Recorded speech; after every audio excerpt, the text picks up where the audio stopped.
The death of Abraham, chapter 25. Abraham marries Keturah.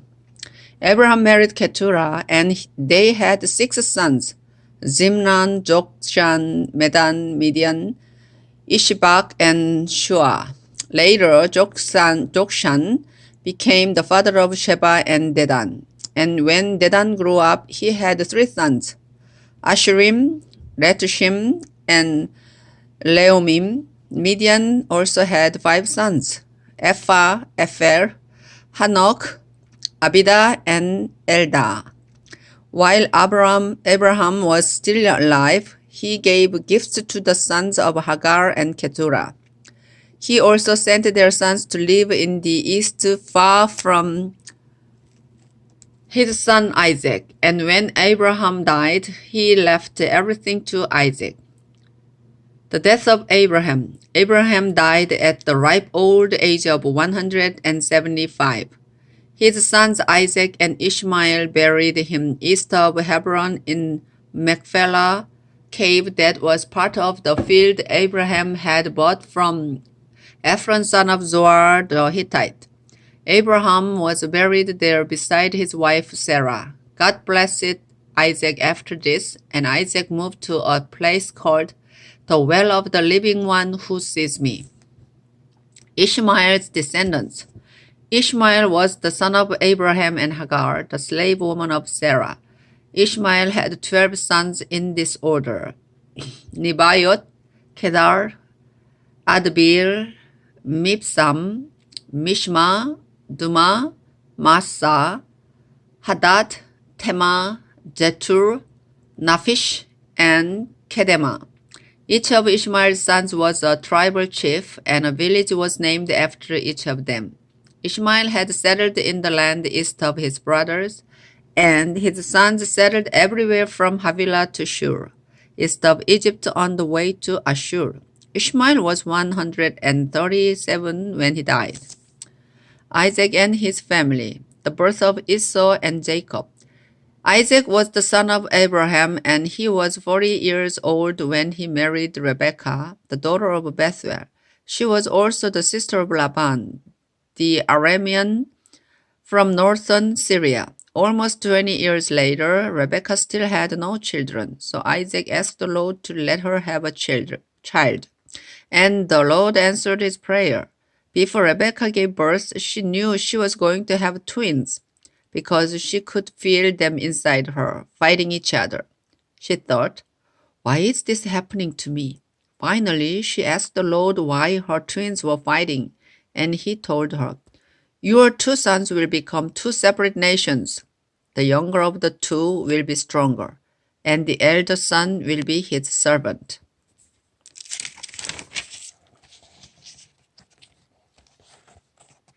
When Rebekah gave birth, the first baby was covered with red hair, so he was named Esau. The second baby grabbed his brother's hair, so they named him Jacob. Isaac was 60 years old when they were born. Esau sells his rights as the firstborn. As Jacob and Esau grew older, Esau liked the outdoors and became a good hunter, while Jacob settled down and became a shepherd. Esau would take the meat of wild animals to his father Isaac, and so Isaac loved him more, but Jacob was his mother's favorite son. One day, Jacob was cooking some stew when Esau came home hungry and said, "I'm starving to death. Give me some of that red stew at once." That's how Esau got the name Edom. Jacob replied, "Sell me your rights as the firstborn son." "I'm about to die," Esau answered. "What good will those rights do me?" But Jacob said, "Promise me your birthrights here and now." And that's what Esau did. Jacob then gave Esau some bread and some of the bean stew. And when Esau had finished eating and drinking, he just got up and left, showing how little he thought of his rights as the firstborn. Chapter 26. Isaac and Abimelech. Once during Abraham's lifetime, the fields had not produced enough grain, and now the same thing happened. So Isaac went to King Abimelech of the Philistines in the land of Gerar, because the Lord had appeared to Isaac and said, Isaac, stay away from Egypt. I will show you where I want you to go. You will live there as a foreigner, but I will be with you and bless you. I will keep my promise to your father Abraham by giving this land to you and your descendants. I will give you as many descendants as there are stars in the sky, and I will give your descendants all this land. They will be a blessing to every nation on earth, because Abraham did everything I told him to do. Isaac moved to Gerar with his beautiful wife Rebekah. He was afraid that someone might kill him to get her, and so he told everyone that Rebekah was his sister. After Isaac had been there a long time, King Abimelech looked out a window and saw Isaac hugging and kissing Rebekah. Abimelech called him in and said, Rebekah must be your wife. Why did you say she is your sister? Because I thought someone would kill me, Isaac answered. Don't you know what you've done? Abimelech exclaimed. If someone had slept with her, you would have made our whole nation guilty. Then Abimelech warned his people that anyone who even touched Isaac or Rebekah would be put to death. Isaac planted grain and had a good harvest the same year. The Lord blessed him. Isaac was so successful that he became very rich. In fact, the Philistines were jealous of the large number of sheep, goats, and slaves that Isaac owned, and they stopped up the wells that Abraham's servants had dug before his death. Finally, Abimelech said, Isaac, I want you to leave our country. You have become too powerful to stay here. Isaac left and settled in Gerar Valley, where he cleaned out those wells that the Philistines had stopped up. Isaac also gave each of the wells the same name that Abraham had given to them. While his servants were digging in the valley, they found the spring-fed well. But the shepherds of Gerar Valley quarreled with Isaac's shepherds and claimed the water belonged to them. So the well was named Quarrel, because they had quarreled with Isaac. Isaac's servants dug another well, and the shepherds also quarreled about it. So that well was named Jealous. Finally, they dug one more well. There was no quarreling this time, and the well was named Lots of Room, because the Lord had given them room and would make them very successful. Isaac went on to Beersheba, where the Lord appeared to him that night and told him, Don't be afraid. I am the God who was worshipped by your father Abraham, my servant. I will be with you and bless you. And because of Abraham, I will give you many descendants. Isaac built an altar there and worshipped the Lord.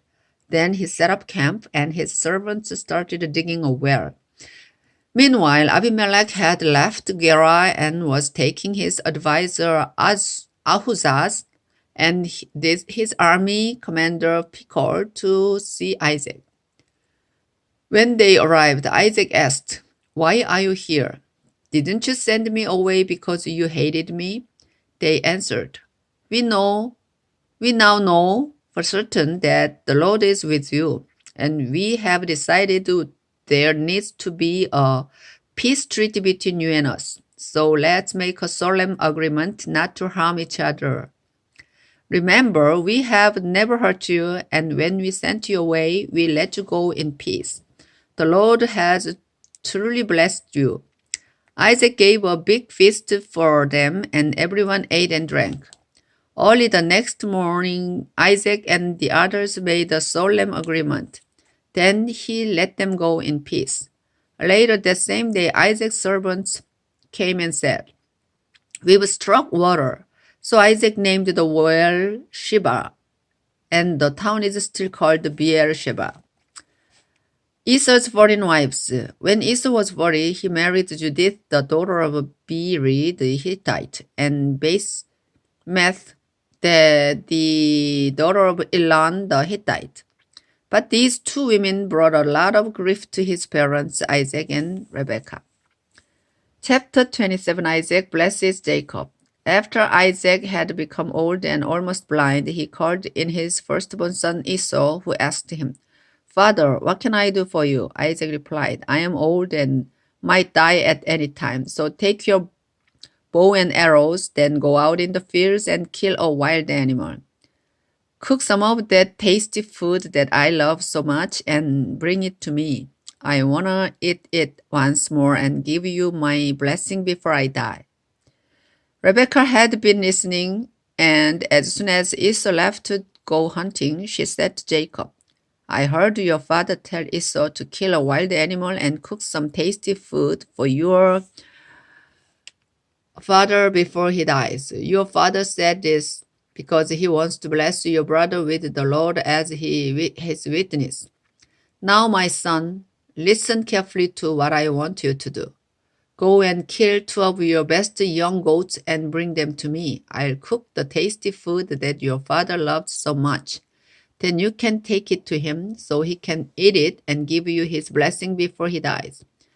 My brother Esau is a hairy man, Jacob reminded her, and I am not. If my father touches me and realizes I am trying to trick him, he will put a curse on me instead of giving me a blessing.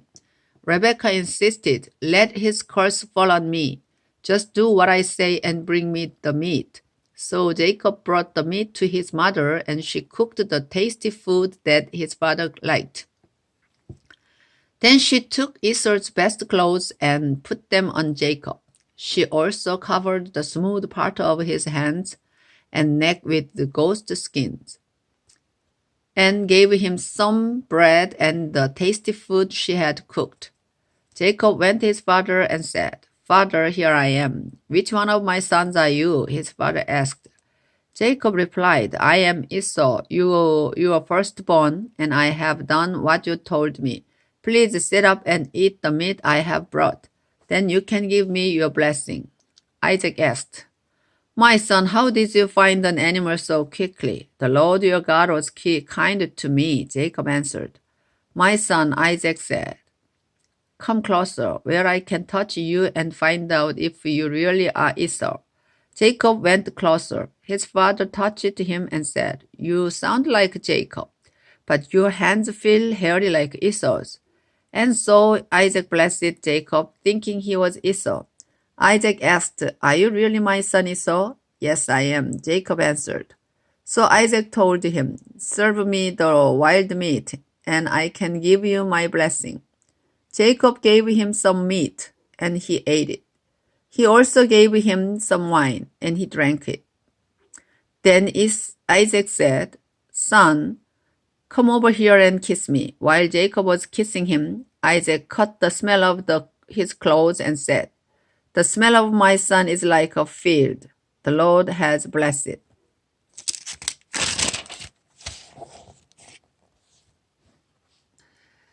God will bless you, my son, with dew from heaven and with fertile fields, rich with grain and grapes.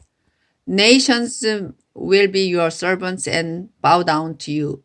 You will rule over your brothers, and they will kneel at your feet. Anyone who curses you will be cursed. Anyone who blesses you will be blessed. Straight after Isaac had given Jacob his blessing and Jacob had gone, Esau came back from hunting. He cooked the tasty food, brought it to his father, and said, Father, please sit up and eat the meat I have brought you so you can give me your blessing. Who are you? Isaac asked. I am Esau, your firstborn son. Isaac started trembling and said, Then who brought me some wild meat just before you came in? I ate it and gave him a blessing that cannot be taken back. Esau cried loudly and begged, Father, give me a blessing too. Isaac answered, Your brother tricked me and stole your blessing. Esau replied, My brother deserves the name Jacob, because he has already cheated me twice. The first time he cheated me out of my rights as the firstborn son, and now he has cheated me out of my blessing. Then Esau asked his father, Don't you still have any blessing left for me? My son, Isaac answered, I have made Jacob the ruler over you and your brothers, and all of you will be his servants. I have also promised him all the grain and grapes that he needs. There's nothing left that I can do for you. Father, Esau asked, don't you have more than one blessing? You can surely give me a blessing too. Then Esau started crying again. So his father said, your home will be far from that fertile land, where dew comes down from the heavens. You will live by the power of your sword and be your brother's slave. But when you decide to be free, you will break loose. Esau hated his brother Jacob because he had stolen the blessing that was supposed to be his. So he said to himself, just as soon as my father dies, I'll kill Jacob. When Rebekah found out what Esau planned to do, she sent for Jacob and told him, son, your brother Esau is just waiting for the time when he can kill you. Now listen carefully and do what I say. Go to the home of my brother Laban in Haran and stay with him for a while. When Esau stops being angry and forgets what you have done to him, I'll send for you to come home. Why should I lose both of my sons on the same day? Rebekah later told Isaac, those Hittite wives of Esau are making my life miserable. If Jacob marries a Hittite woman, I'd be better off dead.